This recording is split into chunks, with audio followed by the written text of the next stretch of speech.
دیکھیں، مصیبت اور فرحت، خوشی اور غم، صحت اور بیماری یہ زندگی کا حصہ ہیں۔ تلک الایام نداولها بین الناس، عروج، زوال، خوشی، غم یہ آتے جاتے رہتے ہیں، زندگی ایک سی نہیں رہتی۔ جس طرح ہمیں اپنی خوشی کے اسباب تلاش کرنے چاہیے، ویسے ہی غم کے اوقات گزارنے کے طریقے بھی آنے چاہیے۔ مصیبت تو ہمارے اختیار میں نہیں ہے، وہ تو اللہ کی جانب سے ہے۔ اللہ آزماتا ہے، بھیجتا ہے، کبھی دے کے، کبھی لے کے، کبھی پہنچا کے، کبھی بچا کے، لیکن مصیبت کے وقت ری ایکشن یہ بہت اہم ہوتا ہے اور یہ ہمارے بس میں ہوتا ہے۔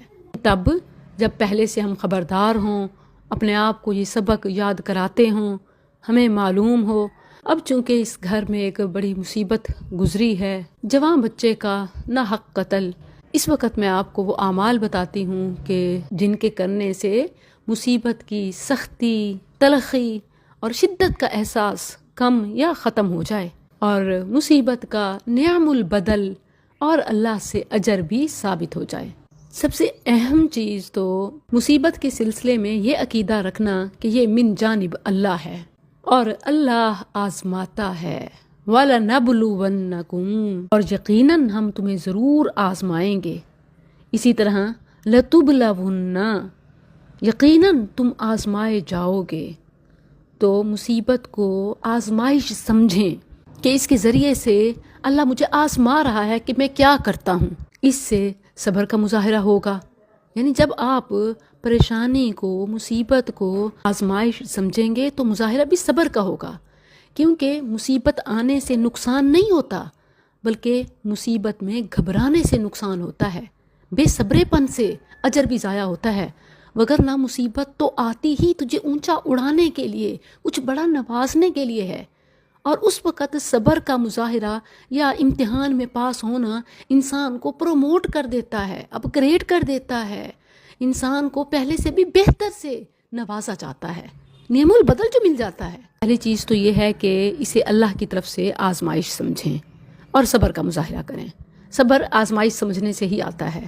اور دوسری چیز یہ کہ جو آپ سے چھین لیا گیا، دور ہو گیا، اسے اللہ کا ملک سمجھیں کہ وہ میرا تھا ہی نہیں، اس کا اصل مالک تھا ہی اللہ۔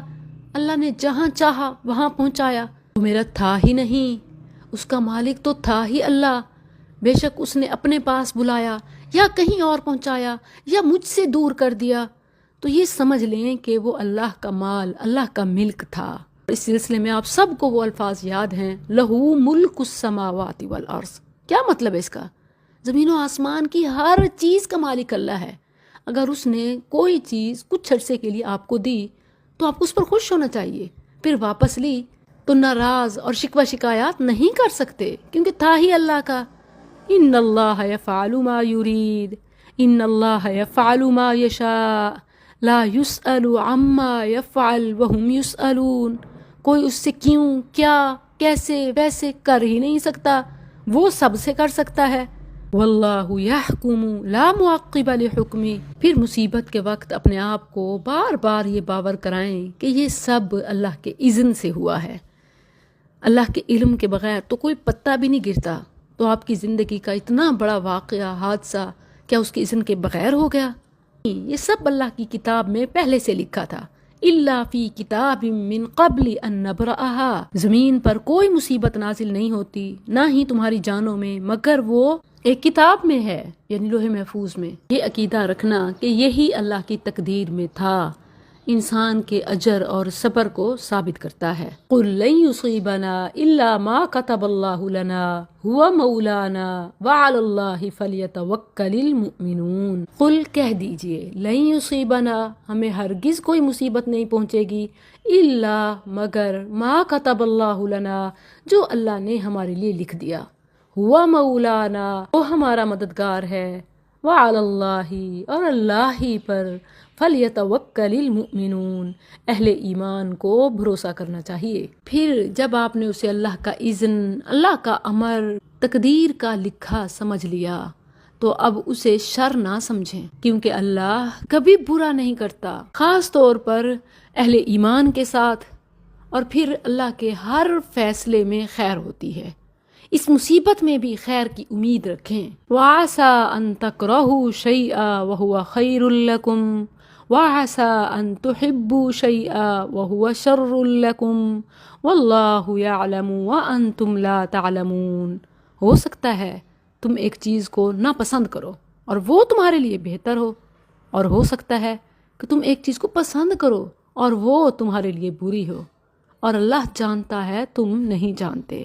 اس آیت کی تفسیر میں حسن بصری کہتے ہیں کہ لا تکرہوا الملمات الواقعہ، واقع ہونے والے حوادث کو ناپسند نہ کرو، کیونکہ بعض معاملات جنہیں تم ناپسند کرتے ہو ان میں تمہاری نجات ہے، اور یقیناً بعض باتیں جنہیں تم پسند کرتے ہو ان میں تمہاری بربادی ہے. مثلاً ایک بچہ جو کسی حادثے میں فوت ہو گیا، اگر وہ زندہ رہتا ہو سکتا ہے اس کی زندگی خود اس کے لیے پل پل اذیت کا سبب ہوتی. اس سے بہتر ہوا کہ اللہ نے اٹھا لیا. یا گھر والوں کے لیے روز کا مرنا اور جینا ہوتا. کئی ایسے واقعات ہیں، خود والدین کہہ رہے ہوتے ہیں کہ اس سے تو بہتر ہے مر ہی جائے. کیا ایسا نہیں ہے؟ اسی لیے نہ سوچیں کہ اللہ نے ایک جان لے لی، یہ سوچیں کہ اللہ نے زیادہ جانوں کے لینے سے، زیادہ اموات سے، زیادہ نقصانات سے بچا لیا، اور اسی ایک کے لینے میں یقیناً اور بہت سارے فائدے ہوں گے، کیونکہ اللہ کا فیصلہ ہے تو برا ہو نہیں سکتا. اس کی بہترین مثال وہ ابراہیم علیہ السلام کا واقعہ ہے، اور ان پر ایک بڑی مصیبت آئی کہ اللہ کی راہ میں سفر کرتے ہوئے ایک جابر حاکم سے واسطہ پڑا، اور اس نے ان کی زوجہ مطہرہ سارہ کو اپنے پاس روک لیا. اللہ نے کیسے اسی مصیبت کو بڑی خیر کا سبب بنا دیا. ایسے اللہ تعالیٰ نے نہ صرف سارہ کو بچایا بلکہ اسی جابر حاکم نے ان کے ساتھ ہاجرہ کو بھی بھیج دیا. وہ ہاجرہ جس نے ابراہیم علیہ السلام کے لیے اسماعیل علیہ السلام کو جنم دیا، اور اسماعیل علیہ السلام کی نسل سے خاتم النبیین صلی اللہ علیہ وسلم تھے. تو اس طرح اس مصیبت میں کس قدر عظیم خیر تھی. سچ ہے کتنی ہی چھپائی گئی نعمتیں مصیبتوں کے بیچ ہوتی ہیں، کتنی ناپسندیدہ باتیں اللہ کی نوازشات ہوتی ہیں. برادران یوسف نے انہیں اندھے کنویں میں ڈالا، کیا مصیبت یوسف کے حصے میں نہ آئی. کنویں کی گہرائی، پھر غلامی، پھر بہتان بازی، جو امراۃ العزیز نے بہتان باندھا، پھر اسیری، قید، بالآخر آزادی، اور پھر بادشاہی اور گھر والوں کی واپسی. اونچا مرتبہ، بڑی خیر بڑی مشکلات کے بعد ہی ملتی ہے، مسلسل مشکلات کے بعد ملتی ہے. ان مع العسر یسرا، یسر عسر کے بعد ہے، عسر پہلے ہے پھر یسر ہے. اور ویسے بھی دیکھیں کہ مشکل ہوگی تو آسانی کا اندازہ اور احساس ہوگا. رات کے بعد ہی دن کی اہمیت ہوتی ہے، وگرنہ اگر 24/7 دن ہو تو وہی عذاب بن جائے. ایسا ہے کہ نہیں ہے؟ نہ نیند ہو سکے، نہ آرام ہو، نہ سکون ہو، نہ چین ہو، یہی روشنی پریشانی ہو جائے. تو رات کے بعد دن ہے، تو اسی طرح مصیبت کے بعد نعمت ہوتی ہے. اب اس عقیدے کے ساتھ، اس سوچ کے ساتھ اپنے رب سے دعائیں کریں. اللہ نے حکم دیا ہے وَاسْتَعِینُوا بِالصَّبْرِ وَالصَّلَاةِ. عام طور پر ہم صحیح نہیں سمجھتے کہ شاید صبر اور نماز کا حکم ہے، حالانکہ مصیبت کے وقت صبر اور صلاۃ کے ساتھ دعا مانگنے کا حکم ہے. وَاسْتَعِینُوا، اعانت، مدد طلب کرو. اور مصیبت کے وقت میں دعائیں قبول ہوتی ہیں. طور پر صبر کرنے والوں کے اللہ ساتھ ہوتا ہے. یہ ہے ان اللہ مع الصابرین کا مطلب، یعنی جو مصیبت کے وقت میں صبر اور صلاۃ کا اہتمام کرتا ہے تو اس کے ساتھ خود اللہ ہو جاتا ہے. یہ ہے ان اللہ مع الصابرین. اور حدیث میں یہ بھی ہے کہ فوتگی والے گھر میں میت کے پاس فرشتے موجود ہوتے ہیں جو لواحقین کے منہ سے جو کچھ نکلتا ہے اس پر آمین کہتے ہیں.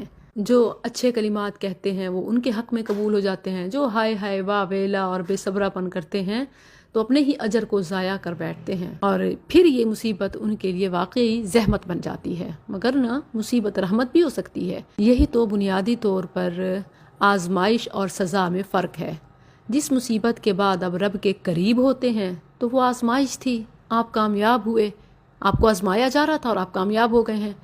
اور جس میں آپ فیل ہو جاتے ہیں وہ اصل میں آپ کے لیے سزا ہوتی ہے، کیونکہ اللہ جس سے ناراض ہوتا ہے اس سے نیکیوں کی توفیق چھین لیتا ہے، اسے دور کر دیتا ہے۔ تو basically it's our reaction which decide آیا یہ ہمارے لیے پنشمنٹ ہے یا یہ ہمارے لیے سزا ہے۔ شرعی نصوص کے مطابق جو الفاظ کہنے چاہیے وہ انا للہ و انا الیہ راجعون، اللہم اجرنی فی مصیبتی و اخلف لی خیرا منہا، اسی طرح قدر اللہ ما شاء فعل، اور اسی طرح رضیت باللہ ربا وبمحمد الرسولا وبالاسلام دینا۔ اب جب اس کو دیکھیں گے چینلز پہ تو کمنٹ میں منشن کیجیے گا، کیونکہ بعض چاہتی ہیں کہ یہ تحریر میں بھی آ جائے، اور کثرت سے استغفار کریں۔ من اکثر من الاستغفار جعل اللہ من کل ہم فرجا ومن کل ضیق مخرجا ورزقہ من حیث لا یحتسب۔